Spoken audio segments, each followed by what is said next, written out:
Hi, I'm Graham Lasso, and you're listening to Eat, Sleep, Chelsea, Repeat with Chris, Craig, and Brady. Eat, sleep, Chelsea, repeat. Eat, sleep, Chelsea, repeat. Eat, sleep, Chelsea, repeat. Eat, sleep, Chelsea, repeat. Welcome to the Eat, Sleep, Chelsea, Repeat pod. The headline this week: Chelsea score a few to send no clue to the Dole queue. Today, I'm joined by just my good friend Brady. 3 points. How you feeling, Brady? Well, I don't know if Chris is going to be on a Dole queue these days. We haven't got hosts these days, so I've took headline duties. I thought that was pretty good. But yeah, feeling good after 3 points. Yeah, it's just buzzing really. And actually, I've been listening to talk about our own lives a little bit. Been listening to Louis Frew. You're a Louis Frew fan? A random one? Do you like Louis Frew? Not too bad. Yeah, I listened to his podcast and he has this like bingo card thing. So basically things that happen all the time on his podcast. And I did a Chelsea bingo card for this game. So we had red card, tick. Malo Gusta stinker, tick. Subs to change the game, tick. And we'll talk about my little call later. One of our left wingers has a poor game, tick. And Callum Hudson-Odoi tries his best to kind of get one over his old club and can't quite do it. Nearly got an assist. But yeah, they're just... It's a fantastic cross for that. Yeah. It's unbelievable. That is the Callum cutting, you could call it, couldn't you? Just cutting. That's his classic. That's his move, isn't it? Yeah, he does it with shooting as well. He often shoots with his inside of his foot rather than putting his foot through it. But he's even got his collar up like Cantona style these days, feeling it. But couldn't quite get it done. Maybe I think I haven't been following. We've got a friend of the pod, Ben Jenkins. He's a Forest fan. He said, did Dyche get the here we go? Is that real news? I haven't seen it, but I know they're in talks with him. It looks like he's getting the job. Yeah. So Dyche ball, here we go. Horrific for Forest. I mean, if I told you at the end of last season for Forest, so they just qualified for the Conference League, and obviously Nuno had a really good season. And if I told you we'd be 8 games in, they'd be in the relegation zone, and Sean Dyche would be their manager, you just wouldn't believe me. You literally wouldn't believe me. It is like strange but true, or whatever it is, like quantum realm, different reality for them. It's very odd to go from Nuno all the way to Ange, all the way back to Dyche, who's like, even more defensive than Nuno is. I mean, their own. I mean, I know we've had erratic. I mean, I know Abramovich was erratic at times, a little bit of the higher fire, but this guy is another level. Crazy stuff. Right, let's talk about Chelsea. 3-0 victory at the City Ground. 1.67 XG for Chelsea versus 2.35 for Nottingham Forest. 50-50 in possession. Certainly the control aspect of the game wasn't there for Chelsea in this one. I think the scoreline very, very flattering for us, but absolutely will take the 3 points. The 12:30 game after another brutal international break.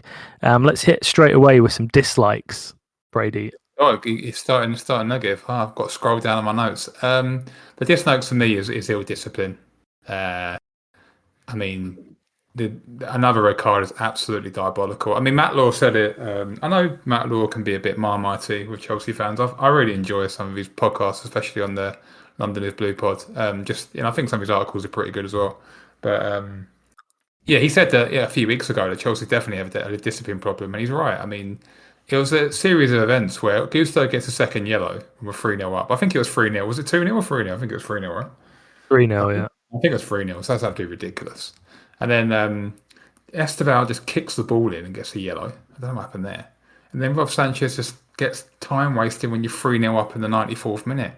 I mean, these yellows might add up. I mean, if Esteval gets 4 more yellows or whatever, he'd be out for a game. And just silly, just really thin. And Maresca defended it afterwards and said, he was a bit more addressing it this time. Usually he's like, we haven't got a discipline problem. He actually kind of addressed it in the post-match presser. But he's just kind of like, well, you could see it as Gusto. They didn't want to concede a goal, so you could see it as like two sides of the coin. Not really. It's just pathetic. It's just such a naive, stupid tackle. And we've got a problem. I mean, that's like 4 red cards in 5 games for the players. Mental, something like that.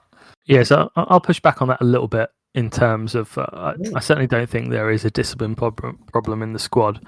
But I will say that obviously there is a little bit of a petulance issue at times from some of these younger players.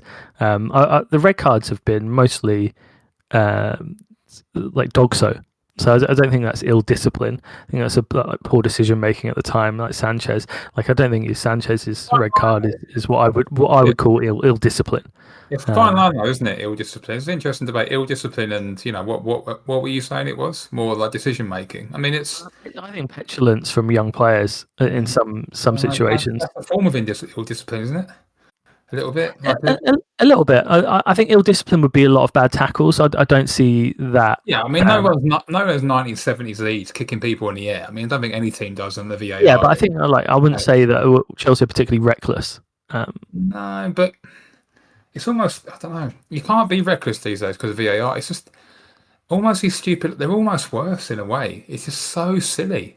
I think Chelsea, they're just not a particularly savvy group right now, and that comes with age. Obviously, Chelsea again. I think Chelsea put out the youngest Premier League side this season, and again one of our youngest ever teams on Saturday against Forest. And I just think they do things that other teams do, like time waste and maybe dissent, but they push it too far because they're so young and inexperienced, and that they don't do it in a savvy way. And as well, the tactical fouls. I think we're the highest tactical fouls in the Premier League, but they do it in such an obvious way. Again, so yeah, I do think I think the word ill discipline. I've heard Matt Law talk about this before. I will push back on ill discipline. I don't think it's an ill disciplined squad, but I do think it is a very inexperienced squad, and that sometimes you're going to get things like this. The discipline league, the English discipline league. We are top. We are top, obviously, well clear. We've got 17. We've actually got yellows, so we've got 17 yellows. Brian, so this is why I would push back on the ill discipline, because we're not actually top of the yellows. No, we're not. Well, it looks like we're joint fourth. Looks like maybe joint fifth, but yeah, three red cards. I mean, yeah, I just think, I know what you mean. Like they're not kind of, I think Gusto's one is the worst one. Obviously, I'm sure Gusto might come up individually later on. Surely in the VAR era, no one's putting their studs down the back of someone's leg and thinking they're going to get away with it, right? Well, you saw Anthony Gordon do that a couple of weeks ago. Yeah, I suppose so. But then, I mean, I don't know. Would you? In a way, I think Gusto's challenge might be worse than Gordon's, because Gordon's actually kind of going for the ball in the heat of the battle in like a live game. When you're 3-0 up to get a second yellow, that just really seems silly. But anyway. Yeah, I mean they're both quite poor. All right, let's talk about my dislike, and that is the lack of control in games recently. So we've seen Chelsea sort of play, towards the end of last season, a very sort of style that I think some fans would push back on, but it was a lot more of a controlled style of game, I would say, and partly I think because of the chops and changes in lineups, we haven't actually seen that control element play out recently. And one of the games that I would talk about that being in would be Benfica. Obviously, the game against Forest, obvious.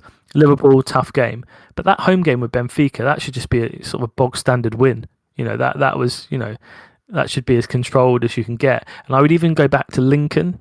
I know again, the lineup was very weak, but very similar XG for both teams, and that control element has sort of disappeared a little bit.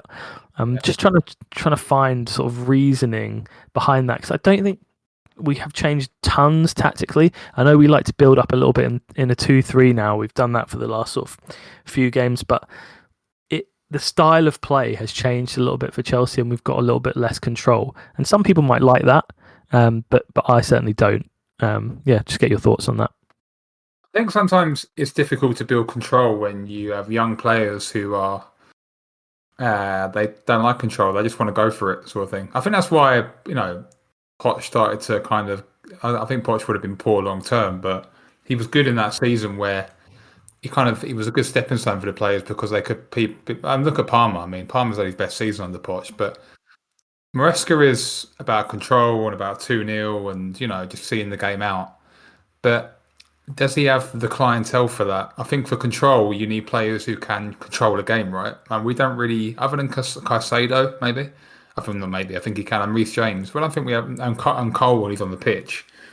We don't have players who can control a game. Well, I think Enzo. I think we did miss Enzo badly. I thought on Saturday. Maybe sometimes Enzo can be a bit out of control. When we talk about discipline before, Enzo is one that can be quite hot-headed at times. I If he was gets a bad, sort of talking more in possession control. Sorry, like okay, I like mean, he helps dictate the play a bit. yeah, no, 100%. But I know you mean that. But I just think maybe that will come with experience. I mean, play younger players. Maybe I don't know. Maybe they're.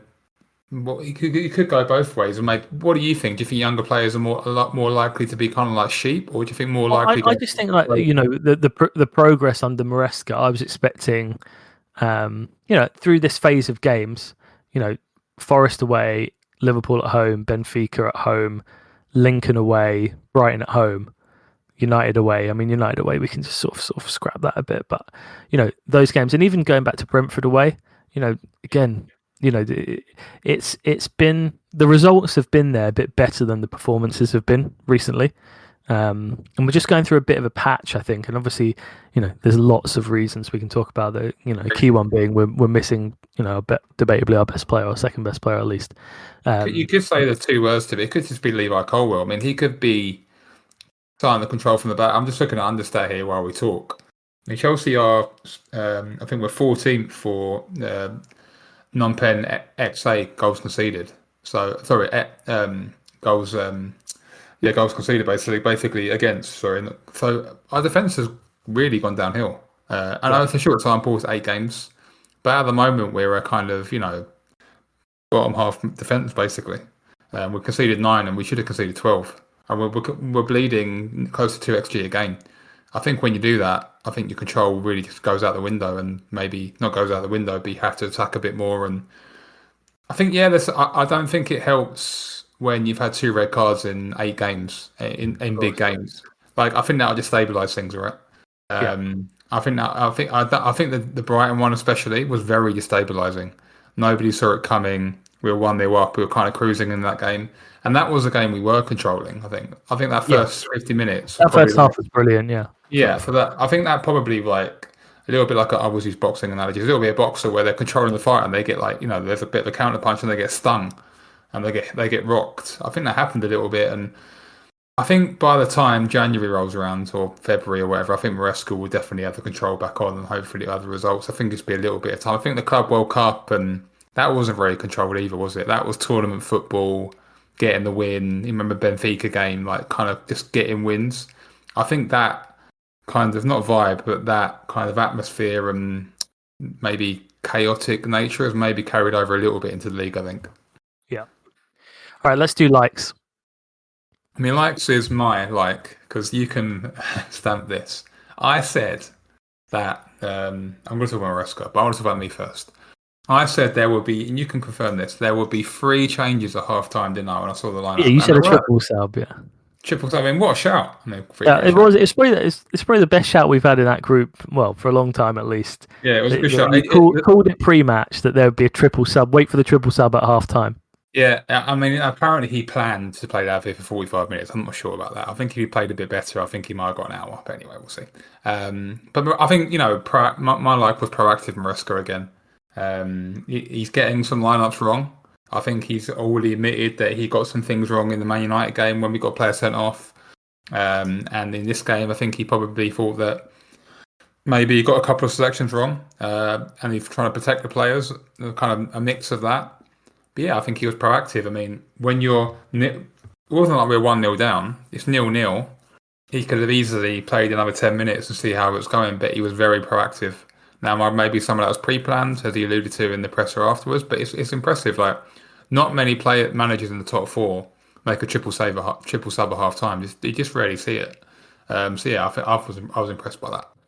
Yeah, and I think Maresca's been proactive all season with subs. So it's not the first time. I don't think he's triple subbed at half time.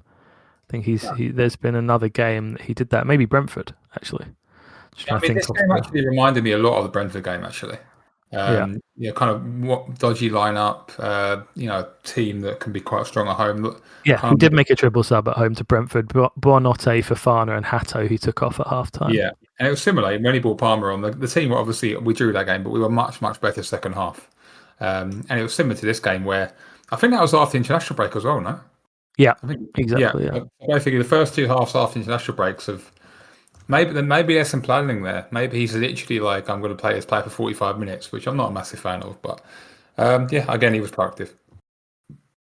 So you're like, Okay, likes for me is you were like this Cobham. oh, Three yes. of the three of the back four, Cobham graduates, clean sheet, and probably 3 or 4 of our top performers, Chalobah, Achimpong, and obviously star of the show really Reece James. I've got to give them some credit, and obviously something that you'll personally enjoy, because I know you're a big we won't use the slang term, but a big Cobham fan. And just nice to see that even though we've spent so much money on recruitment, that you can still rely on these guys. And him relying on Josh obviously has paid off, because that was a great game for him, and that will give him a lot of confidence. And just great to see. Yeah, that back four cost 60 million, and Kukurea took up all of those funds. I like Cobham because I think it is just one of the. I think defensive, especially when it comes to defensive players. I think attacking players, like you see George, who's seems fine, but he's not like elite. But defenders and the kind of the right back factory we have, and we've had Livramento. I mean, Lamptey's obviously hasn't ended up having like an amazing career, but Livramento's obviously really good. But the defenders, we just seem to churn out defenders, and that Cobham factory of defenders and workmanlike players, just fantastic, really. And yeah, I'm all for having 3 or 4 Cobham players in the squad at all times in our future. I think it's really healthy. I think, and that's one thing I've got to shout out Maresca as well. He does embrace that. Like, even in the Conference League last year, he was like giving minutes to like Reggie Walsh and these players, and Poch took. He seems to really like Reggie Walsh. Yeah, Poch Tony's back on that. He would be like picking like 3 goalkeepers in a League Cup game rather than playing giving like putting Castledine on the bench or whoever it might be. So yeah, and he like Maresca seems to value there seems to be a connection basically between the academy and the first team, and I think for a little while that was gone. I think under Tuchel, that one thing about Tuchel was he didn't really prioritise the Cobham too much either. So yeah, I think Maresca's really brought that back, and I like it.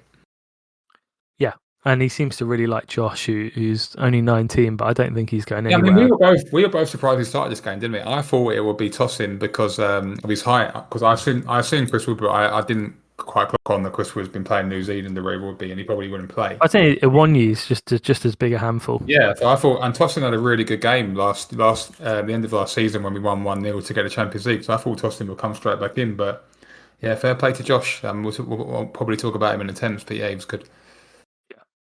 Yep, let's move on straight to temps then. Time to see whose form's on top, who's heating up, whose temperature's dropped, who's been playing well and who's not. It's freezing, warming up, boiling hot.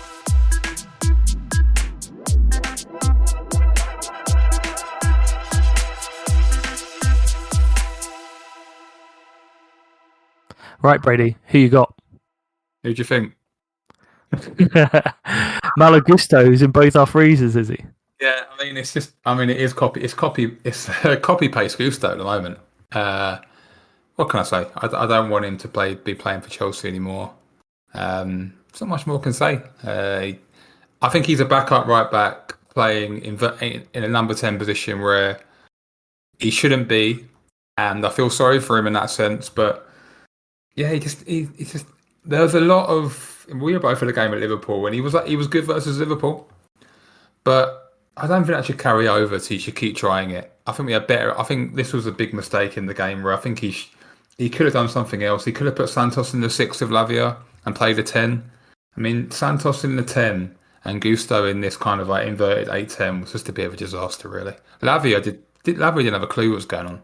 Lavia and Santos had no idea what the structure was in midfield. They were lost. Yeah, I mean the midfield was just absolutely shocking in the first. They were all looking over at Caballero. I think there was an occasion where Santos looked over to Caballero and was like, "Where do I go?" It's like, I don't know what to do. I mean, that's a huge red flag. And yeah, I don't think Malo Gusto should be sold. We have some financial pressure from UEFA and that kind of thing. If we can get £30 million for him and he can go, I think he should go. I'm not even really seeing him being that good as I think the potential that we saw under Poch is just not there in a manager like this. And I think as long as Maresca's at the club, Malo Gusto won't really flourish, and I don't think he will that much anyway. I don't really rate the player at this point. So I think, yeah, it's just in a freezer for me. I think when you're looking at opportunities to sell for our A squad next year in terms of who we're going to pick up, I mean, he couldn't get any more clear of a sail than Malo Gusto.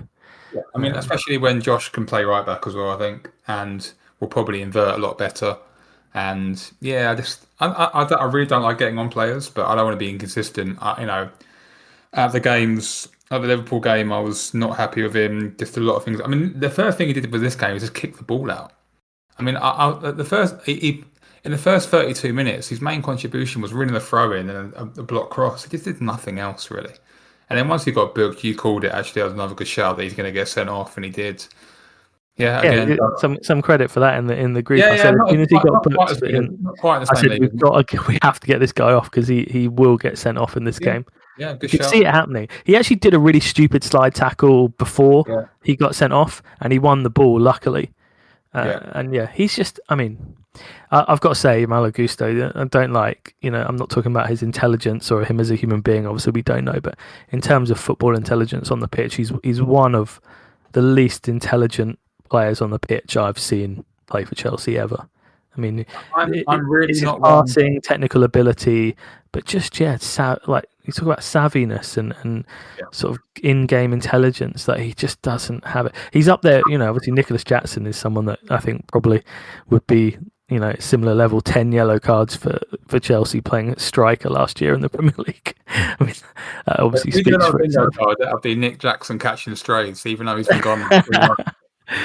Leave him alone. He's been stinking up the joint at Bayern. Annoying. I'll give you an example for Guses really quickly. There was one opportunity where he actually had a chance to cross it in because he can cross well if he gets into that half space. He can whip a ball in. That's one of his best attributes. But he cut in at his left foot and shot. He keeps trying to score on his left foot. It's just pathetic. I just don't know what. That's what I mean. It's all about in-game intelligence. All right. Yeah. I mean, I want to give a quick mention to Lavia and Santos here as well because it wasn't just Gusto who was shocking in the midfield. Yeah. Just a quick chat about both these midfielders because I think Lavia gets a lot of praise from some people in the fan base. And this sort of happens with a lot of players when they don't play a lot. They're sort of seen as like a bit of a saviour or, they can come in and play. But, I mean, Romeo Lavia was completely lost in that first half without Caicedo next to him. One of the weaknesses, Lavia does have some really good attributes. And he's great in between the thirds. Great passer, very neat and tidy. I'm just not sure how much value that actually has. He's not a great carrier of the ball. He's not offering much else. He's wildly out of position a lot. He's quite clueless in midfield. If you're relying on him to sort of sit deep there, Lavia and Gusto, I mean, as a DM partnership, I don't know. They looked completely lost. And also Andre Santos, I was expecting him to be a lot more sort of ready to play than what he's looked as well. He's looked quite poor. I know he was playing at 10. It's not really his position. He's had a few chances in these games. He could have won us the game at Palace quite easily. He had a couple of chances in the first half here. I don't know. He doesn't look on it at all to me either. That's probably one of the weakest midfielders we've put out in the last few years. Santos, Lavia. Really, really bad trio. I will say that I don't put these two players anywhere near in the same group as Gusto. I think these two players are very talented, especially Lavia. I think. Yeah, I agree. I mean, Lavia is still. What are you saying from Lavia as sort of like standout attributes? I mean, the way he can turn on the ball. I mean, this is basically that's his superpower, isn't it? He can receive the ball with his back to goal, and this is what Gusto wouldn't do. Gusto would always play it back, and Lavia can literally turn and then play through the lines. I mean, that is just gold dust in today's game. I think. The way is it gold dust?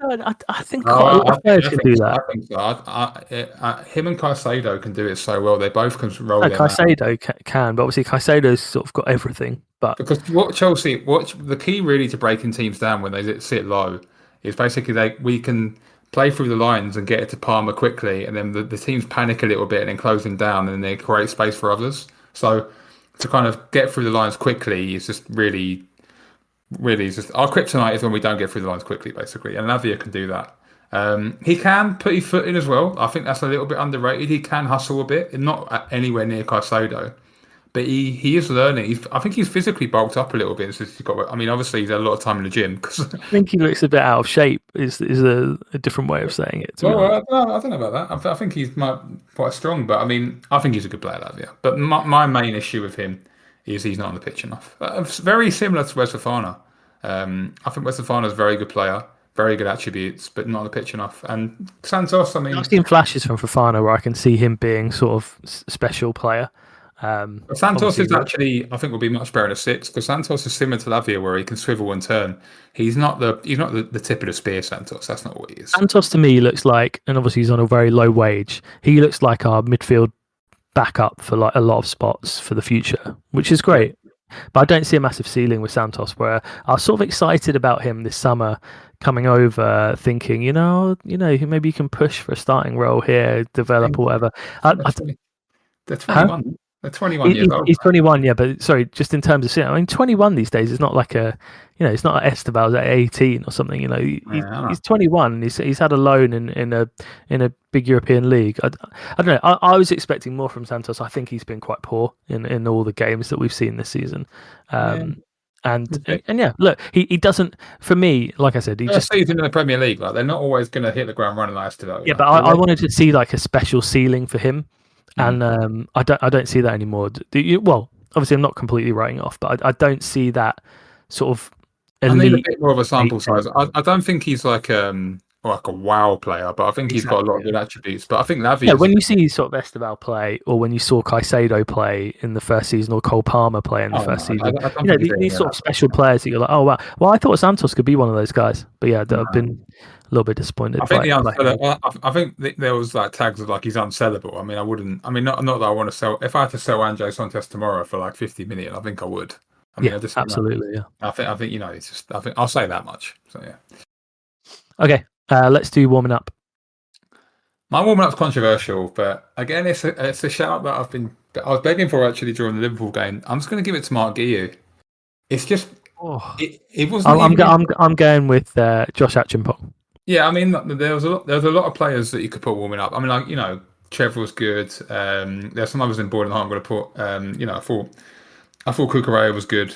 I thought João Pedro put a shift in, but Mark Guiu, he didn't actually do much in this game in terms of what he actually did, if that makes sense. But the structure that he brings to the team, it's just we're just a better team with a runner in it. Yeah, I completely agree with that. In these sort of games, especially in these kind of games, like you even call it against Liverpool. I mean, you're saying these kind of even against Liverpool, that physicality against an elite team, just to rough them up, run the channels. This team need a runner. I mean, since Poch and through at Maresca, they're used to a runner. It's been Jackson, then it was Delap, obviously briefly, and now it'd have to be Guiu. I think João Pedro. What happened was he was just randomly so good at 9 in the Club World Cup. I mean, I remember when he came on, I think it was against Palmeiras. Palmeiras. And he was unbelievable in the 9. I thought this guy wasn't very good at 9 in Brighton. But you're slowly seeing now, he's just slowly coming deeper and deeper and deeper to try and get the ball, And we needed runners beyond that. And Neto and Garnacho, and they can run beyond. But Guiu is such a good physical presence. The first thing he did was like rough up the defender and win a corner. This is massive. It wasn't the corner we got the goal from, but that set the trend. He's physical. He can shoot. He got quite. We know he can finish because he got quite a few goals in the Conference League last year. And even if not against great opposition, there's plenty of places where he was quite clinical. So I think for now he'll do. I think until Delap's back, he's essentially a placeholder for Delap. I think. And apparently he went to Maresca's office and asked for minutes and asked what's going on. That shows a bit of character, rather than trying to like talk to his agent or anything like that. So yeah, I think you got to give him a start. And there's 2 games coming up, obviously Ajax and Sunderland. I would hope he starts one of them. I'll put it that way. He's definitely going to start against Ajax because we don't have anyone else to play up there. Oh yeah, that's true. João Pedro is suspended in that game. It seems like the Tyre George at 9 thing has finished, and for everyone involved. Yeah, I think literally for everyone involved. All right, I'll talk a little bit about Josh Achimpong because, like you said, we've talked about him a little bit already. But before the game, we were sort of, well, especially me, I was quite critical of him starting this game. I thought it wasn't really the game for him. But yeah, proved me wrong. He's really good in the game. I thought his carrying is excellent, and that's actually quite valuable in games like this where Forest were pressing quite high, and especially in central areas. Once you beat that one guy, it was a Wanyi he was up against in the first half quite a lot. Everything sort of opens up, and he sort of hasn't got the timing of sort of releasing the ball as much as maybe he should. But he's very comfortable on the ball. You can see he's got a great build and stature for his age for 19, but I think he can even fill out even more as he gets older. He's quite competitive in the air as well. He's got a massive ceiling, Josh Achimpong. He's actually, I was sort of on the fence a bit about him having a massive ceiling, and I've sort of talked about Santos' ceiling as well. This is sort of what we're looking for with these young players, where they're flashing something that can be where you can see, if you squint, something like elite. And obviously the easiest evaluation to that is Esteval, isn't it? Like you don't need to squint very hard to see that there's an elite ceiling to that player. But I think that I would say for Josh Achimpong, you don't have to squint much to see at 19. Obviously starting for Chelsea, he'll probably start again for Chelsea another game this week. He's got an elite ceiling. He can be an elite centre back, and this is probably what the sporting directors were thinking about when they were thinking we can get through to April with this group, is that maybe Achimpong and Badiashile coming back, we can sort of make the best, and some two will emerge to sort of get us through. It wouldn't have been my preference, and I still think I'm going to be heavily critical of that, but one of the benefits of it is that Josh Achimpong's getting some playing time and he's looked really good. Yeah, I mean, I'm not going to talk too much about the player, but there were so many teams in the summer. I mean, apparently Bournemouth were relentless to try and get him. And we know that Bournemouth are recruiting very well. I mean, we can see that they're really good at... I think they bought that left wing. I think his name's Doak, the Scottish guy from Liverpool. He looks really good. They just seem to, they pick up players. They pick up Semenyo. They pick up these players who they're not really that well heard of, but they're really good recruitment. They must have like data-led recruitment.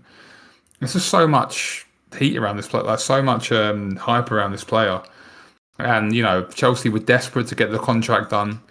When that's the case, it's clear that there's a player there already, I think. I think the scouting systems and the youth systems, it doesn't always convert, but I think this time when these days, when there's so much hype and furore about a player, there's something there, and you see there's something there. I mean, yeah, like you said, 3 out of 3 successful dribbles in this game. Yeah, and it's just huge for him to get a goal and just to be part of the team, and the celebrations, he really got into it. Sometimes when George or the younger players scored, they celebrate, but it's almost like a kid celebrating. He was like a man celebrating it within the team. He felt it. And it's true. Like, I'm not being funny. By the way, that Forest, I must try and get to Forest away one season. That away end at Forest looks great because you play towards its second half and then it's right behind the goal. I was thinking we always do well against that camera angle with that end. But I mean, look, he's going to be starting one of the next 2 games. I mean, West Fofana's going to have West Fofana was apparently managed. They're trying to manage him basically like Lavia and James. So that means West Fofana won't start more than 10 Premier League games this year. They won't bring him back quickly at all. They can't be bothered if these players get re-injured. They're just going to be so conservative bringing them back. And that'll mean Josh will just get a lot of minutes. And obviously Tosin's there as well. And Badiashile's there as well when he comes back. But I think Josh can play left or right centre back as well. That'll help him. And I think being next to Trev as well will help him. So yeah, I think it's looking good for him. Yeah, right. Let's quickly do boiling hot because they're pretty easy. I think the two to talk about. I'll go with Reece James. I'll go with Pedro Neto. I'm glad I got that one. Yeah. So I'll talk about Reece first. Obviously, captain, fantastic. Great to see him miss the England games and just be really fresh for these Prem games. Probably won't play against Ajax and be ready for Sunderland next week. I think really important to have sort of a English captain as well in some of these tougher away games like Forest. I really think that he's emerged. I think we've talked about this before as a really, really good captain. But then just his performance, the quality he has on the ball, Reece James, it's just so hard to get past. It was an embarrassing moment at the end for Callum Hudson-Odoi trying to get past Reece James down that side. I mean, you cannot get past him. He's so good. And then what he's offering at the top end of the pitch, obviously, I think Neto talked about the interaction they had before the free kick. That was sort of his idea to pass that forward to Neto. That was something they'd worked a little bit on, but it was his call to do it there. He's quite savvy as well, Reece James, and obviously took his goal really well. So, yeah, fantastic. You know, we're approaching the year celebration of him being fit for a year. Can't wait. I mean, 18 point. I haven't seen an 18-pointer in FPL for Reece James for a long time. I mean, he just looks. It's Reece James 2.0. It isn't as explosive. He isn't hitting the touchline. He isn't getting the crosses in. But it's something different. You know that spray pass against Liverpool. He can still show in like elite moments, but in maybe not understated ways. But he isn't going to be like the 7 assist, 5 goal guy like we thought he would be. You know, like when him and Chilwell were like bombing up the wings and that kind of thing. That James is gone because of his injuries. I think he's just going to be. I think they've even talk of him going to like centre back, or sometimes he obviously can play centre midfield. He's just going to be like a really good, solid right back, and he's just so difficult. I mean, any left winger has got. I mean, Callum Hudson-Odoi, bless him. The last minute of the game, Reece James has bodied him off the ball. I mean, the amount of times they must have like faced each other at Cobham, but yeah, I mean, it's just great to have him back, and we always say touch wood and famous last words, but he does look like he's just really solid and can play 3 games a week. And even Maresca said that in the presser, that referring to Fofana, it's like, look at Reece James. That's what we're going to do with Lavia, just slowly. And Reece James can play 3 games a week now. So yeah, he's back, and I always want him to be captain. I always want him to be captain in terms of on the pitch, because when he's not captain, you really do feel it. Yeah, right. Let's talk about Neto. Well, Neto, I'm putting Neto in the boiling hot. I mean, Chris he'll be chuckling for where he is in his absence. But yeah, the thing with Neto is he's still not getting quite enough goals and assists. So he's got 2 goals. I think it's 2 goals, 1 assist now in 8 games or 600 minutes. So he's getting a goal or assist every 200 minutes. I would like that to get down to 150, because I think he's I think he's well got the ability to do that, especially for assists. But even when we're playing badly, he is the one that they look to for the outlet. In the first half, he was the only one really doing anything in the attacking sense, right? I mean, Garnacho was a ghost on that left-hand side. He did absolutely nothing. They just weren't passing to him. They were like, get the ball to Neto and he'll do something. And he blazed it over the bar and he put a cross in. He does little bits and bobs. He just ticks over as a player, and he's not looking talismanic, but he looks like the senior attacker in Palmer's absence. That doesn't mean he's the best attacker. I don't think that means he's going to get the most goals. But obviously, because of his age, he's the most senior. But I don't mean that. I mean his mentality and his kind of aura. He looks very settled at the club. He looks happy. He did the interview after the game, and he speaks very well. He's just kind of he's the first 11 player, right? It reminds me a lot of like the Pedro Willian kind of player. Works really hard. Maybe doesn't get as many goals as assists as like at elite level, but just a good player, and I think that's just what he is, really. Yeah, and I would just talk quickly about his leadership. I think he was the one at corners, really, getting the boys to defend them properly at 2-0, trying to get people to focus. I think, he's a winner, Neto. I think we've talked about this, before, that sort of mentality, and that translates throughout the squad. So yeah, when you talk about him being a senior attacker, I think just a senior member of the squad being 25 years old, that is, I think, probably in the top 5 oldest players that we have, which is nuts. But it's going to be tough for him, because you've got, I think Kuenda, have that effect, Kuenda? I think he's right wing, right? He's coming in, and obviously he's got loads of hype. Esteval's right wing. He might get put to the left wing, but this assist from the left was... You'd almost think that you'd rather have Neto on the left than Garnacho or Gittins. I mean, that says a lot, really, doesn't it? Do you know what I mean? It's like... Yeah, I mean, early days for that, but yeah. Early days for that, but at the moment, you would rather have him playing there out of position, in a way. And he got the assist from the left, so... Very adaptable. Like, let's say that Guiu and Pedro get injured. I mean, let's hope that doesn't happen.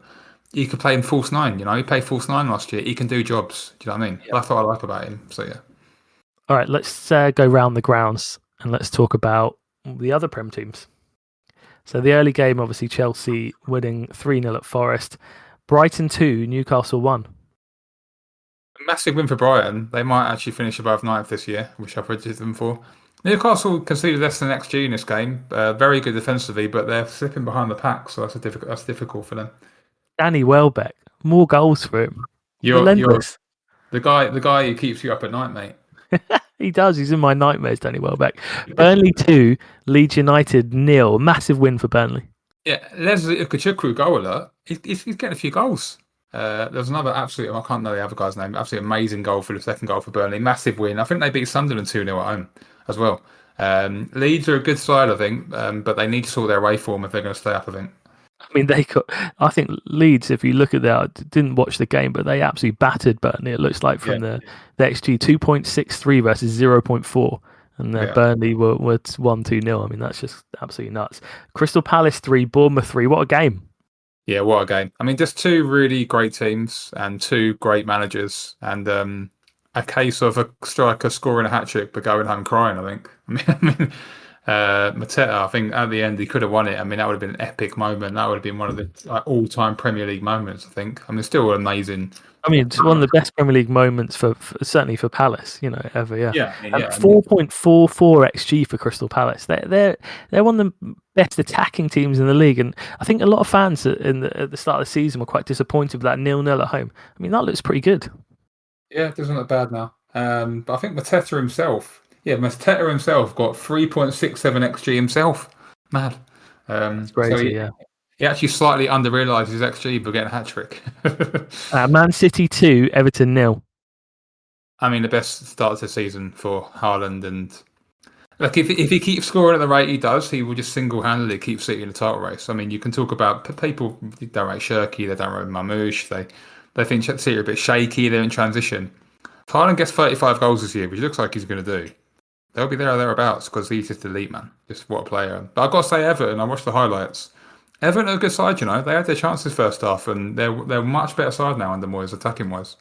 Yeah, that Ndiaye is a great player. Yeah, Haaland has double the expected goal involvements of any other player in the Premier League. That's crazy. What a start for him. Sunderland 2, Wolves 0. The dream goes on for Sunderland. They're second. If you do sometimes I look at the home and away league. So if you just all the home matches in the league, they're second in the league at home. 10 points from 4. I mean, they've got 14 points. I mean, they're probably like 18 from safety, 20 from safety. It's mad. They're coming into Chelsea next Saturday as level on points with us. Yeah, I mean, it's nuts.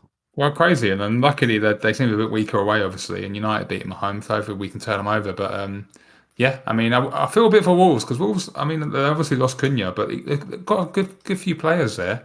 They're getting pretty unlucky in games, Wolves. I think they're sort of competing okay and not getting the results at the moment. But they're slipping further and further behind. So yeah, it's tough for them. Fulham 0, Arsenal 1. I mean, the cold, ruthless juggernaut of set pieces chugs along, doesn't it? And it's scary, isn't it? They just it's that kind of. Have you seen that gif with Benitez where he kind of like takes his glasses off, shakes the hand, and like next win kind of thing? They're very efficient, Arsenal. I mean, I'm trying my best to like play them down, but they do look good for the league this year. Yeah, I mean, look, they're a machine at the moment, Arsenal, and I think like any machine though, if you lose a couple of the pieces at the back, I think it's like. There's no weakness in their squad, Arsenal. That's the problem. I think if Gabriel got injured, I think Mascara is really good for them. They've also signed someone else, I think, that to play centre back. I think defensive injuries would hurt them a lot more than attacking ones, actually. But if White can play there as well. This is the problem with Arsenal. I don't see a pathway for them to really struggle unless they lose sort of Saka and Gabriel or Saka and Saliba. So, I think the main thing that you're hoping for is, somebody probably doesn't want Arsenal to win the league, is the finish line, right? Like, are they going to get, the yips near the end? Are they going to quote unquote bottle it? That's really what we're looking at now.